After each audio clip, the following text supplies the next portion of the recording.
1절에서 5절입니다. 룻기 1장 1절에서 5절입니다. 구약성경 402쪽 정도에 있습니다. 교독하시고 마지막 5절 말씀은 함께 읽겠습니다. 제가 먼저 읽겠습니다. 사사들이 치리하던 때에 그 땅에 흉년이 드니라. 유다 베들레헴의 한 사람이 그의 아내와 두 아들을 데리고 모압 지방에 가서 거류하였는데 그 사람의 이름은 엘리멜렉이요 그의 아내의 이름은 나오미요 그의 두 아들의 이름은 말론과 기르니 유다 베들레헴 에브라 사람들이라. 그들이 모압 지방에 들어가서 거기 살더니 나오미의 남편 엘리멜렉이 죽고 나오미와 그의 두 아들이 남았으며 그들은 모압 여자 중에서 그들의 아내를 맞이하였는데 하나의 이름은 오르바요 하나의 이름은 루시더라. 그들이 거기에 거주한 지 10년 함께 읽겠습니다.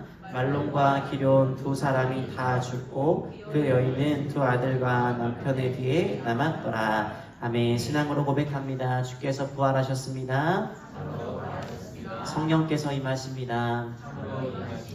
아멘. 네, 오늘부터 몇 주간 구약성경 룻기의 말씀을 좀 나누고자 합니다. 첫 번째 시간으로 함부로 이사하지 마십시오 라는 제목으로 나눕니다. 방금 진이가 이사했는데 함부로 이사하면 안 된다고 말씀을 나눕니다. 지난주 중에 어느 한 분과 만나 식사 교제를 나누었습니다. 이런저런 삶의 이야기를 나누었는데 개인적으로 그분이 큰 상실의 아픔을 겪었다라는 것을 듣게 되었습니다. 그로 인해 지금 마음이 많이 무기력해져 있고 밖을 잘 안 나가게 되었다더라라는 이야기였어요.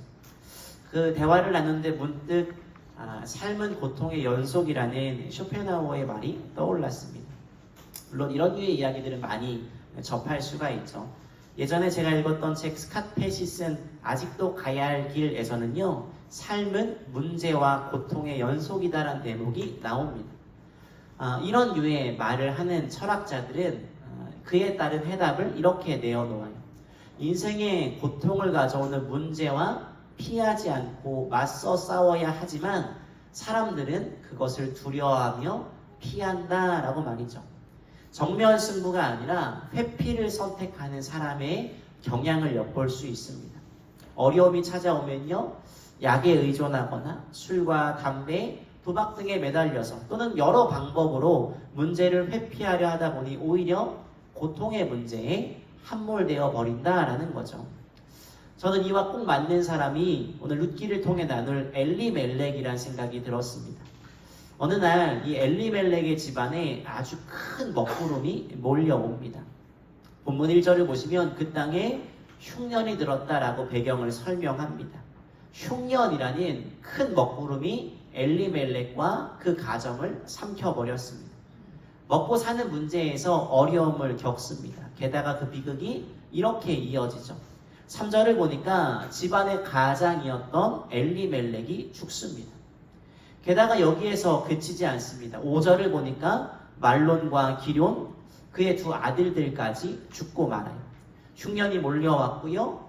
아버지이자 남편인 가장이 죽었습니다. 심지어 집안을 책임져온 두 아들까지 죽고 말아요. 여러분, 이게 약 10년 정도 사이에 벌어진 일이에요. 룻기는 이토록 참담하게 몰락하는 한 가족의 이야기로 시작합니다. 그런데 사실 이게 우리네 인생이고 우리의 이야기라는 거죠. 살다 보면 도무지 이해할 수 없는 인생의 흉년 같은 어려움이 찾아오죠. 건강의 문제도 있고요. 관계의 문제도 있고요. 직장이나 상황과 환경에서 여러 가지 흉년들이 찾아옵니다. 예수 잘 믿는 가정에 어떻게 저런 아픔이 있지? 예수 잘 믿는 저 사람에게 어떻게 저런 인생의 어려움이 찾아오지? 라는 의구심이 들 때도 있어요. 어느 예수 잘 믿는 사람이 예배를 드리러 가다가 교통사고로 다리가 부러졌습니다. 급히 응급실로 이송되어 치료를 하고 깁스로 다리를 잘 고정하고 입원하였습니다. 지난번 제가 부활주일에 주책 부리다가 넘어져가지고 갈비뼈 골절됐잖아요. 복대에 차고 있었는데 그런 거예요. 아무튼 이 성도가 입원을 하니까 문병하기 위해 교인들이 찾아왔답니다. 와서 이렇게 기도합니다. 하나님, 부러진 다리를 속히 고쳐 주옵소서. 예배하기 위해 오다가 그랬습니다. 내일 깨끗하게 낫게 하옵소서. 믿음이 있으니까 성도님들이 또 목사님이 얼마나 열심히 기도했겠습니까? 그러자 하나님이요 그 기도를 들으시고 그 자리에서 부러진 다리가 붙었습니다. 할렐루야. 뭔가 이상하지 않으세요 여러분? 이상하시잖아요. 우리가 흔히 듣는 간증은 대부분 이런 식이에요. 꼭 하나님이 병 주고 약 주는 분 같지 않으세요? 처음부터 그냥 다리 안 부러지게 지켜주면 되시잖아요. 왜 부러뜨리셨다가 기도하니까 고쳐주실까요? 이런 현상에만 집중하면 우리의 신앙이 어린아이 수준을 넘어가지 못한다라는 거예요. 우리 인생에 어려움 찾아올 때 여러분 어떻게 기도하세요? 대부분 사람들은요 이것 좀 해결해 주세요, 고쳐주세요 기도합니다.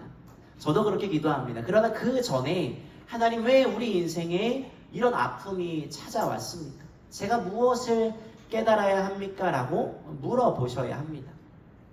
오늘 엘리멜렉이 이 일을 하지 않았다라는 거예요. 묻지 않아요. 그냥 현실을 도피해 버립니다. 이게 오늘 룻기에서 일어난 비극의 첫 번째 출발이었습니다. 엘리멜렉이요 베들레헴에 살았다라고 성경은 이야기하죠. 베들레헴에 흉년이 듭니다.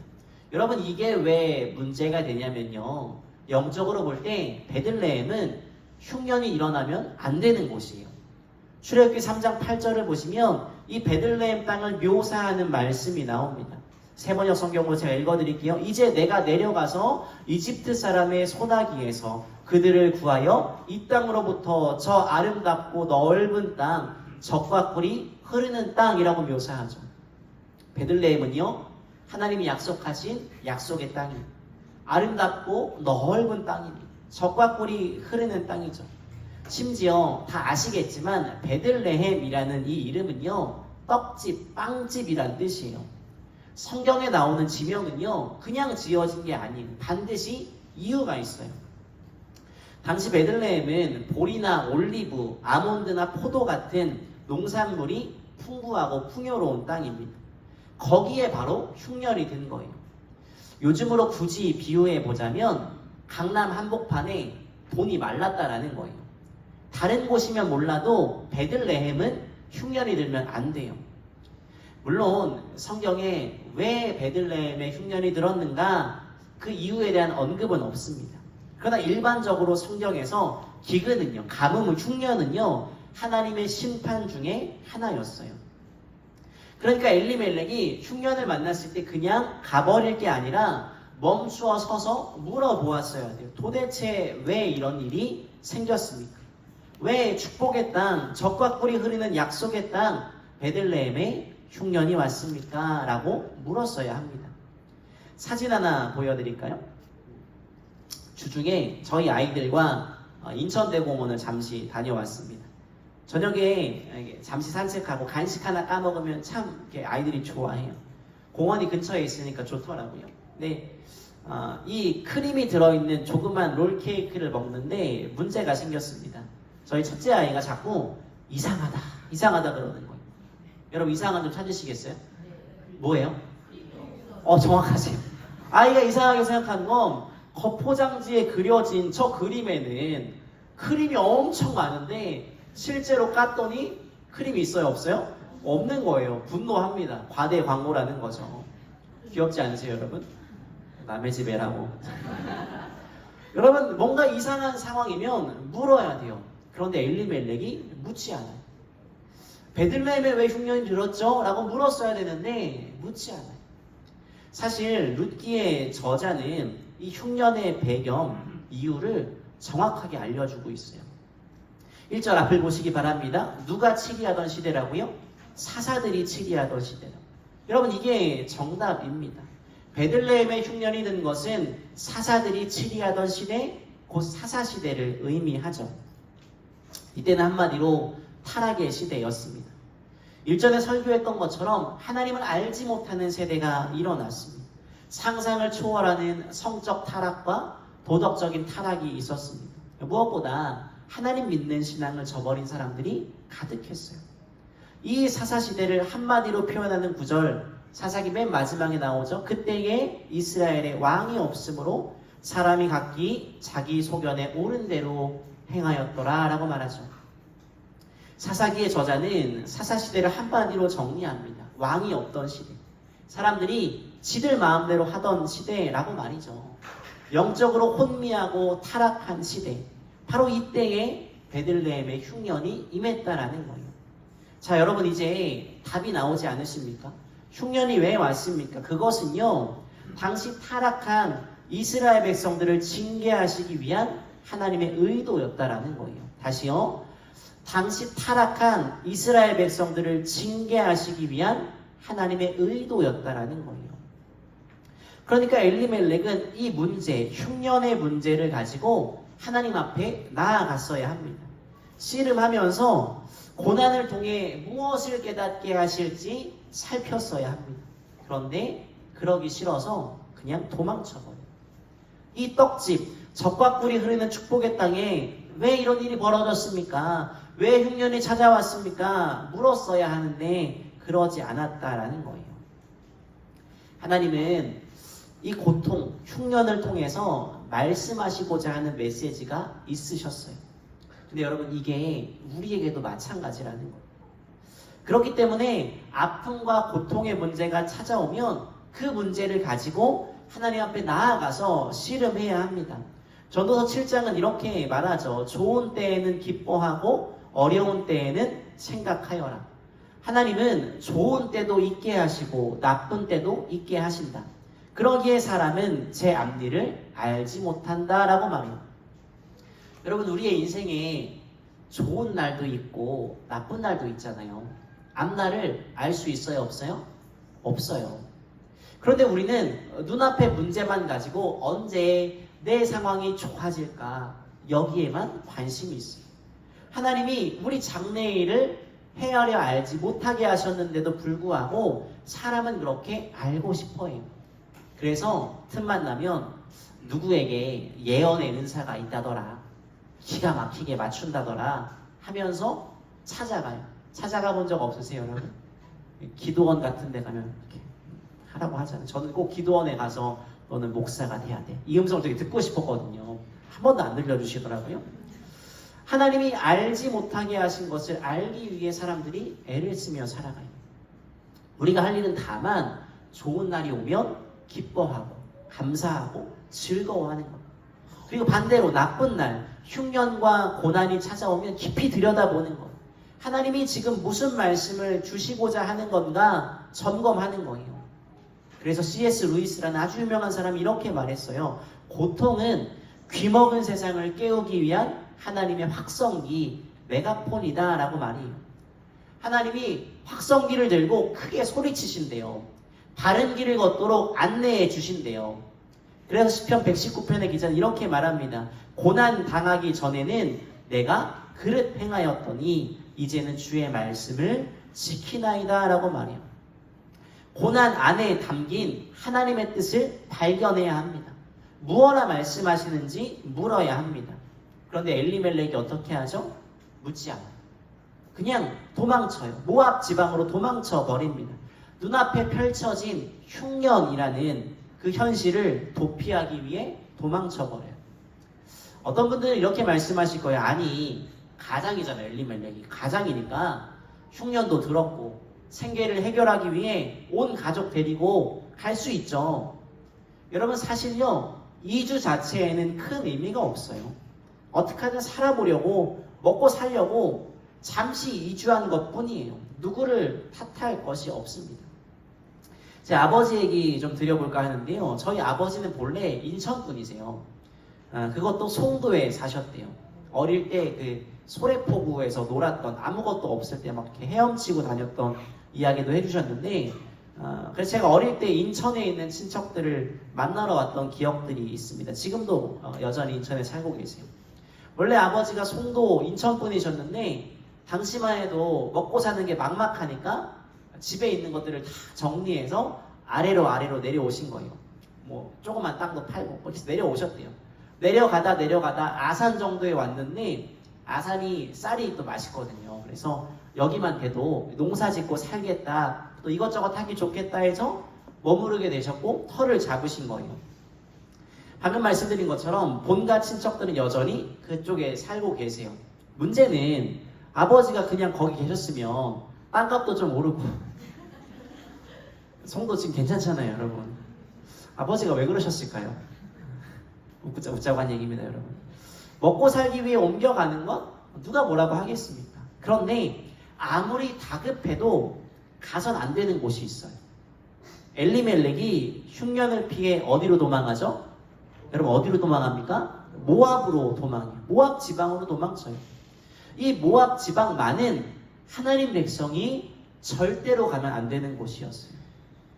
신명기 23장은 이렇게 말해요. 암몬 사람과 모압 사람은 여호와의 총회에 들어오지 못하리니 그들에게 속한 자는 10대뿐 아니라 영원히 여호와의 총회에 들어오지 못하리라 라고 말해요.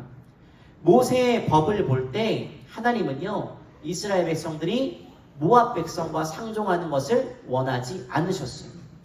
그 땅, 모압 땅이 아무리 비옥하고 풍요롭다라고 해도 기웃거리면 돼요, 안 돼요? 안 되는 곳이에요. 그런데 엘리멜렉이 바로 그 모압으로 도망쳤다라는 거예요. 엘리멜렉은 왜 하필 모압 땅으로, 하나님이 금지하시는 그 땅으로 갔을까요? 상식적인 선택입니다. 모압 지방은 강수량이 풍부하거든요. 초목이 잘 자라는 비옥한 땅이에요. 엘리멜렉 보기에 흉년이 들어서 풀 한 폭이 없는 이 베들레헴과 초목이 가득한 모압 땅 비교할 수 없죠. 당연히 모압 땅으로 가야죠. 그런데 당시 문화를 생각하면 말도 안 되는 행동이라는 거예요. 당시 사회는 땅을 아주 소중히 여겼고요. 특별히 이스라엘 사람들에게 땅은요, 통치의 개념이 있어요. 자기가 살던 땅을 떠난다? 무슨 말이냐면 영적으로 하나님의 통치를 벗어나겠습니다라는 뜻이에요. 겉으로 보면 먹고 살려고 생존을 위함인데 거기에는 하나님을 따르는 것보다 현실적인 필요를 더 중요하게 생각하는 그런 마음이 있었다라는 거예요. 보세요 여러분, 모압으로 이주하니까 자연스레 엘리멜렉의 두 아들이 누구와 결혼합니까? 모압 여자들과 결혼을 해요. 당시 이스라엘 백성은요, 이방인과의 결혼이 금지되어 있었어요. 이들이 모압으로 이주하고 나서 자연스럽게 모압 사람, 모압 여인, 모압의 문화, 종교 등에 이렇게 스며들게 되었다라는 거예요. 살려고 도망간 건데, 육적으로 살려고 도망간 건데 사실은요, 영적으로는 죽어가는 선택을 했다라는 거예요. 꼭 아스팔트 위에 지렁이 같다는 생각을 해봤어요. 여러분 많이 보실 텐데요. 비가 온 다음날 도로 위에, 아스팔트 위에 지렁이가 막 몸을 베베꼬고 죽어있는 것을 보실 겁니다. 그냥 촉촉한 땅에 들어있으면 될 텐데 왜 굳이 메마른 땅에 나와 죽을까요? 지렁이는 피부로 숨을 쉰대요. 근데 비가 많이 와서 흙 속에 물이 많이 차면 숨쉬기가 어려워지니까 숨 쉴 곳을 찾아서 아스팔트 도로 위로 따뜻한 곳으로 나온다라는 거예요. 자기 나름대로 살 길을 찾은 거죠. 나름대로 이유가 있는 선택이에요. 엘리멜렉처럼요. 그런데 결과적으로 비참한 결과, 쫄딱 망했다라는 거예요. 마치 이 숨 쉴 곳을 찾아서 나갔다가 도로 위에서 비참하게 뒹굴어 죽어가고 있는 지렁이처럼 엘리멜렉의 가정이 영적으로 죽어가고 있다라는 거예요. 그래서 여러분, 인생이 고난을 만나면 크게 두 갈래의 길이 우리 인생 앞에 펼쳐집니다. 시편 11편을 쓴 다윗이 이렇게 말해요. 내가 여호와께 피하였거늘 너희가 내 영혼에게 새같이 내 산으로 도망하라 하면 어찌함인가 라는 구절이 나와요. 이 시편 11편의 배경에 대해서 좀 학자들마다 의견이 분분한데요. 대부분이 동의하는 건 아마 다윗이 고난 중에 썼을 것이다 라고 말해요.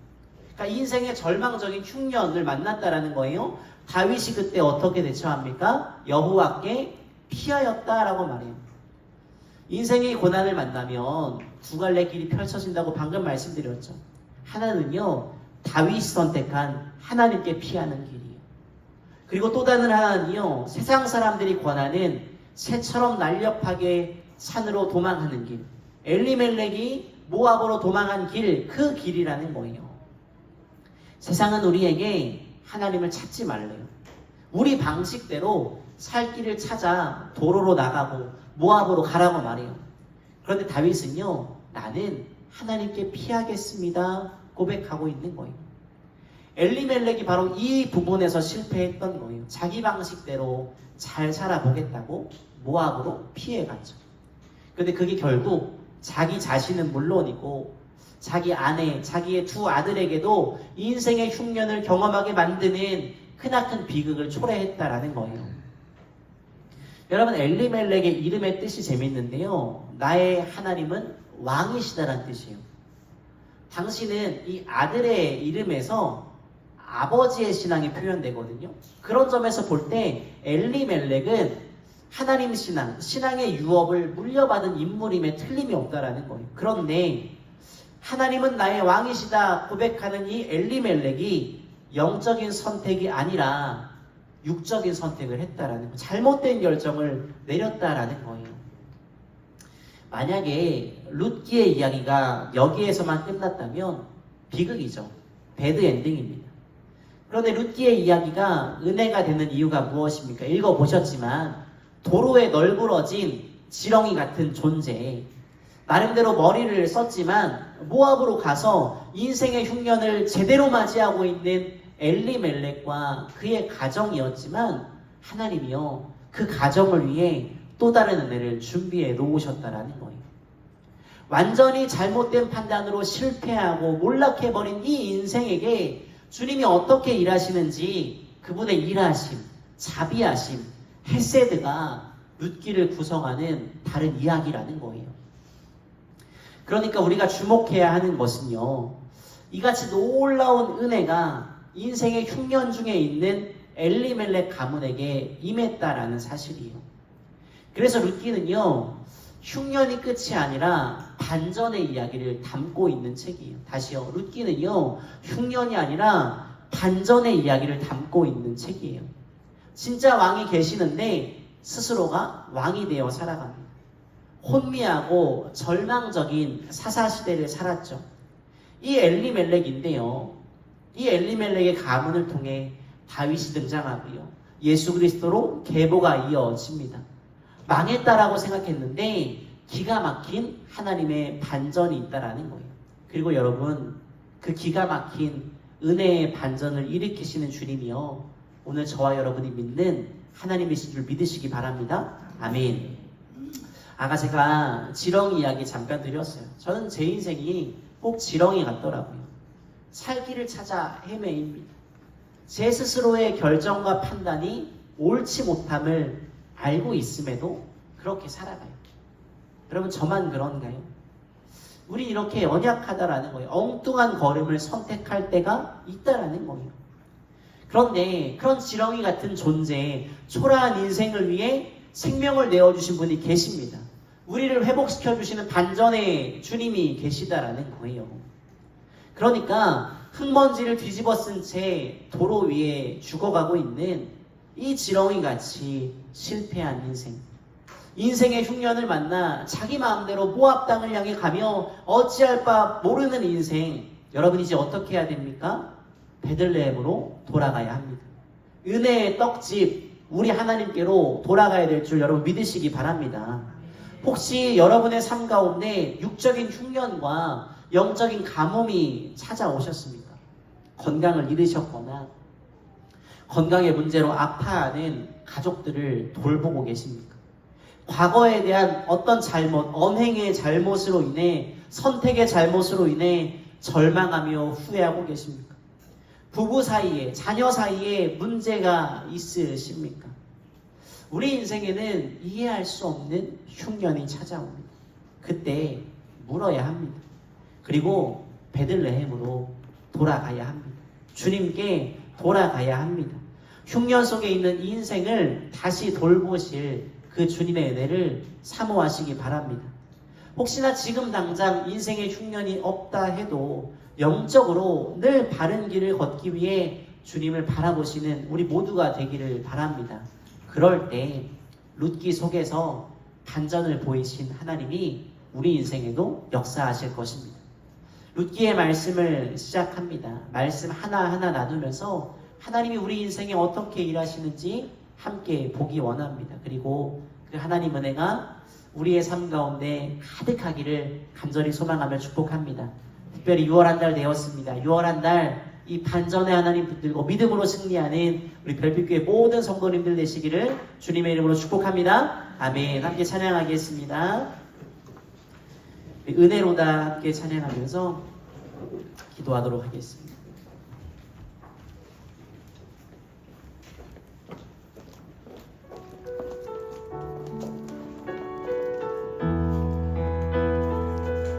찬양합니다. 시작됐네, 시작됐네. 우리 주님의 능력이 나의 삶을 다스리고 새롭게 하네. 자유 안에 죄와 사망으로부터 나의 삶은 변하고나 충만하네. 은혜로다 은혜로다 주의 은혜 한량없는 주의 은혜 은혜로다 주의 은혜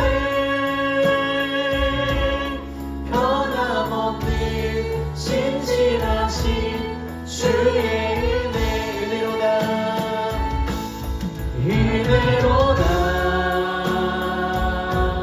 주의 은혜 한량없는 주의 은혜 은혜로다 주의 은혜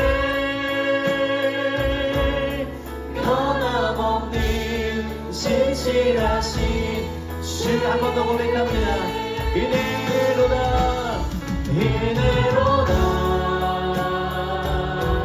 주의 은혜 한량없는 한량없는 주의 은혜 은혜로다 주의 은혜 변함없는 신실하신 주의 은혜. 우리 함께 같이 기도하겠습니다. 혹시 지금 이해할 수 없는 인생의 흉년을 만나 왜 내게 이런 일이 일어났는지 도무지 알 수 없는 먹구름 속에 계신 분들이 계시다면 하나님, 우리가 베들레헴의 주님에게로 돌아갑니다. 우리 영혼을 다시금 반전시키시는 하나님의 은혜를 경험할 수 있도록 도와주시옵소서라고 기도하시고요. 아직 내 인생에 뚜렷한 흉년은 없지만 우리의 신앙의 방향이 주님께 온전히 주종되기를 위해서 같이 기도하시죠. 베들레헴을 떠나지 말아야 합니다. 모압은 안 됩니다. 오직 말씀의 떡집인 베들레헴에 머물러 있어야 할 줄 믿습니다. 하나님, 우리가 하나님 품 안에 있는 믿음의 사람이 될 수 있도록 도와주시고 상황과 현장만 바라보는 것이 아니라 현실만 바라보는 것이 아니라 주님 바라볼 수 있는 믿음을 더하여 주시옵소서라고 우리 함께 주여 한번 부르시 같이 기도하며 나아가도록 하겠습니다. 기도하시겠습니다. 주여 살아계신 하나님, 하나님 우리가 간절히 기도합니다. 하나님 우리 인생에 하나님 혹시나 주의보다 이 시간 하나님 먹구름이 찾아와 흑려스를 상황과 환경의 문제로 아파하고 하나님 가정과 하나님 그저 아파하시는 만큼 하나님 우리의 상황을 반전시켜 주십시오. 그러기 위해서 베들레헴으로 돌아가야 합니다. 그러기 위해서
번 더 같이 기도합니다. 기도하실 때 특별히 오늘은 나라와 민족을 위해 좀 같이 기도했으면 좋겠습니다. 지난주 목금 아마 사전투표하신 분들도 계실 테고 내일 모레 투표에 임하실 분들이 계실 텐데요. 조기 대선을 치르게 되었습니다. 사사시대와 같이 하나님을 알지 못하는 세대가 많은 나라가 아니라 하나님을 경외하며 하나님 은혜로 여기까지 왔습니다. 이 나라의 민족이 다시금 하나님 사랑 안에 붙들려 나아갈 수 있도록 좋은 위정자가 나오고 백성을 사랑하며 하나님을 경외하는 그런 지도자가 나올 수 있도록, 또 무엇보다 이 땅에 더 이상 정쟁의 갈등이나 아픔이 사라지고 화평과 평화가 이루어지는 거룩한 나라가 될 수 있도록 인도해 달라고, 지금까지 주의 복음으로 이 나라가 왔습니다. 한 번 더 같이 중보하며 같이 기도하도록 하겠습니다. 주여 한번 부르시고 기도하도록 하겠습니다. 기도합니다. 주여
룻기의 말씀을 함께 시작합니다.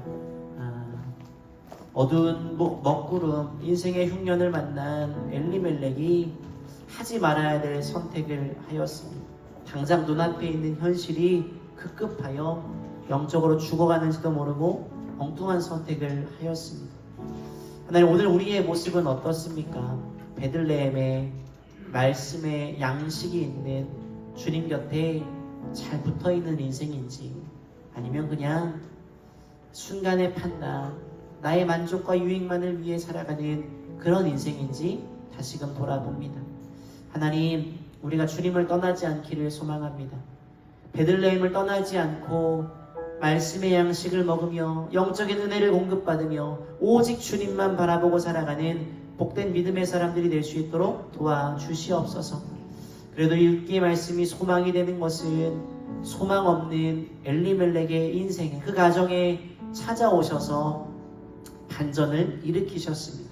우리 인생도 연약합니다. 넘어집니다. 주님, 그래서 그 반전의 주님을 붙잡습니다. 우리 인생의 아픔과 흉년도 다 주님께 가져오십니다. 우리 삶의 모든 여정도 다 주님께 가져옵니다. 그 반전의 은혜를 경험하며 살아갈 수 있도록 하나님 도우시고 함께하여 주시옵소서. 특별히 오늘은 우리가 나라와 민족을 위해서도 같이 기도하였습니다.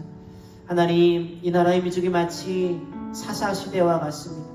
하나님을 알지 못하는 수많은 세대가 일어나 있고 죄가 만연하며 그것을 당연히 여기는 그런 시대가 되어버렸습니다.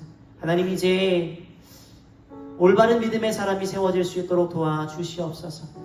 백성을 사랑하며 하나님을 경외하며 온전한 정치로 자신의 만족과 유익, 당리당락이 아니라 정말 올바른 정치를 펼쳐나갈 좋은 지도자가 선출되도록 도와주시옵소서. 이 나라의 민족 어려운 중에도 주의 은혜로 여기까지 왔습니다. 앞으로의 걸음도 주님께 맡겨드리며 혼란한 전국 주님께 올려드립니다. 하나님 해결하여 주시고 모든 것들이 평화로울 수 있도록 성령님 역사하여 주시옵소서. 우리 별빛교회를 위해서도 기도합니다. 우리 별빛교회가 마치 베들레헴 같았으면 좋겠습니다. 말씀의 양식이 가득한 집, 이곳에 들어올 때 굶주림을 경험하는 것이 아니라 풍성함을 누리게 도와주시고 생명의 양식과 교제의 기쁨과 은혜가 넘실거리는 그런 교회 될 수 있도록 하나님 함께하여 주시옵소서. 주님을 찬양합니다. 예수님의 이름으로 기도드렸습니다. 아멘. 아멘.